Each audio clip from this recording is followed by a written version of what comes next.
The explosion in popularity of tabletop games can primarily be traced back to one thing. Over the course of the COVID-19 pandemic, a lot of people wanted games to play or to pass the time, and they didn't have a clue of what to do.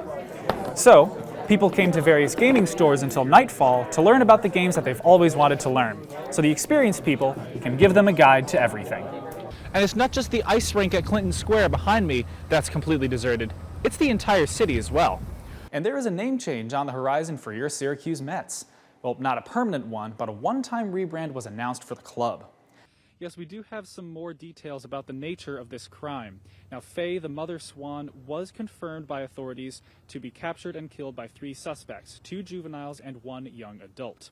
Ricky Fowler and Xander Schauffele both hit a -8. That does not happen. It is the lowest any golfer has hit under 62 in the history of the U.S. Open.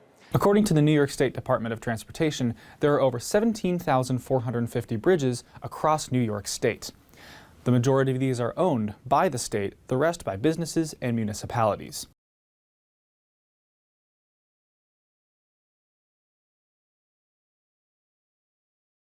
Hi, I'm Andrew MacBeath for NCC Sports. Central New York, as we all know, is a hot spot for lacrosse, with tons of high school and college athletes playing the sport for years.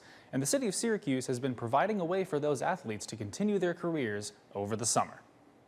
Oh, it's absolutely lacrosse weather. I love playing in the rain, you know. The grind never stops. At the turf at Henninger High School, the Men's City League offers some competition and conditioning to the student athletes in the area. Founded in 2008, the City Lacrosse League started with local high school, college, and professional players just wanting to continue their sport in the off-season. Local athletes continued this tradition, leading to what it looks like today. It's really cool seeing, like different, like local high school players playing against each other. Maybe they play against each other in college or together in college, and they come back for the summer, haven't seen each other in a year or two, and it's, kind of catch up and, like just stay in shape and, kind of stay sharp for the summer. The league offers a casual and competitive setting of lacrosse, one where people can work on their skills in the off-season and even keep playing after the collegiate career's end. UAlbany midfielder Jake Moran is in his 2nd year in college and plays in the league to stay loose and keep his game at the highest level. When you're in college, you're used to playing with like a certain set of people, there's certain play styles, but then you come out here and everyone's completely different, so you kind of have to like change in a way, but I think that's like very versatile you can put in your own arsenal. And it's not just the conditioning and practice that keeps them going, it's also the connections. The lacrosse community is tight-knit with an everyone knows everyone feel, no matter where you play. We all went like Division I, everyone's doing their own thing, but then we all come back here and we're either playing on the same team or the different team. But it's just good to see the guys, coming out here, seeing how much better or worse they gotten. Even in Wednesday's rain, the league carries on, because according to Moran, beats being hot, that's for sure.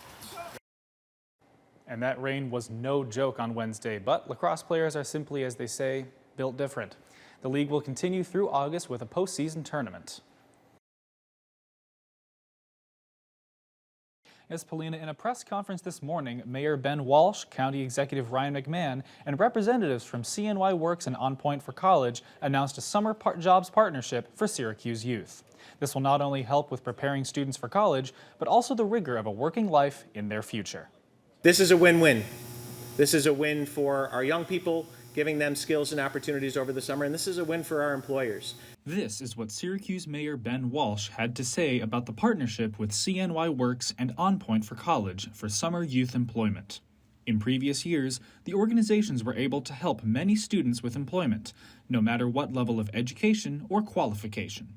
Recent SUNY Brockport graduate Abraham Haley worked with On Point to secure jobs with Diversify New York and DM Life, and this experience helped him achieve his bachelor's in business administration. They're there to help you. They want to help you. It's just you got to make the effort to see that you want the help and that you want to kind of like pursue a career, because no one can help you unless you want the help. Haley's success is thanks to his drive to succeed and the opportunities On Point helped him secure, an invaluable resource for students looking for work. Syracuse is full of aspiring students looking to succeed, and Mayor Walsh is calling for these local businesses to open their doors and be part of the solution. SUNY ESF junior Angie Gigino is one of these students looking for work, and she sees the value in what this project provides. I think it could definitely maybe offer some more clarity and reassurance as they're in the graduating, because I know it can be a pretty intimidating time in someone's life when they're graduating. So I think The youth across Syracuse and Onondaga County will have access to these programs in July and August for a 6-week period, a valuable time for job searching and starting the next level of education. For more information about the summer youth employment programs, visit cnyworks.com or email them at referrals@cnyworks.com. Reporting from the studio, this is Andrew Macbeth. Back to you. Good afternoon and welcome to NCC News at 4 o'clock. I'm Andrew Macbeth. And I'm Elena Lucido. Onondaga County legislators met today to discuss the purchase of a plot of land for the new $85 million aquarium project. Carl Winter is at the legislative building where this important vote took place, and it seems that there are some people that are displeased with the vote. Carl? And today marks the 79th anniversary of D-Day, the historic invasion of the Axis Europe in World War II. On the day to remember, Onondaga County has two major connections to the battle. E.R. Curley Vandovenker was the only war correspondent accredited by General Douglas MacArthur, and Captain Frank Lillyman was the first paratrooper to set foot on Normandy Beach ahead of D-Day. Good afternoon and welcome to NCC News at 4. I'm Cole Kirst. And I'm Andrew Macbeth. For our top story today, the United States Coast Guard continues to search for the submarine near the wreckage of the Titanic. The rescue effort is in full swing for the missing Ocean Gate Titan and its crew.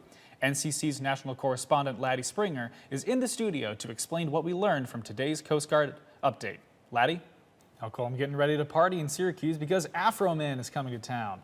The rapper known for hits such as Because I Got High and Crazy Rap will be performing at the Westcott Theater tonight with Vinnie Freeman and Def One at 8 p.m. The Grammy-nominated artist mixes comedy and rap in his biggest hit album, The Good Times, released in 2001 and still garners support 22 years later. And with legalized cannabis coming soon in the New York Central area, it seems only fitting that Afro Man would perform his set this week.